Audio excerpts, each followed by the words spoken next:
Moi, Hiva Paiva! Ngayong araw, samahan niyo akong kumuha ng ayuda dito sa Järvenpää, Finland. Buti at maganda-ganda ang weather ngayon dahil kahapon ay umuulan.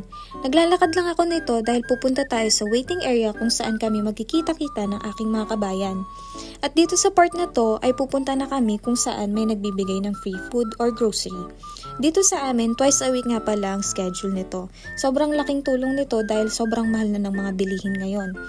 Pagkarating dito ay kailangan mong pumila para kumuha ng number. Random ang pagbibigay ng number dito. At ayan, number 100 tayo.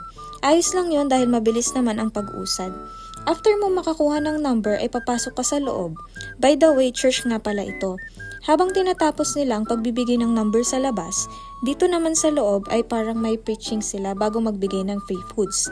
Minsan meron din ditong free clothes, shoes, plato, baso at iba pang gamit sa bahay. Hindi na ako nakapag-video sa pagkuha ng free foods dahil hindi ko na mahahawakan ang aking eco bag kung sakali. At dito, after nung turn mo, meron silang free coffee, tea, or juice with tinapay. Yan nga pala yung mga nakuha ko. O paano, kita-kits ulit sa susunod. Kitos!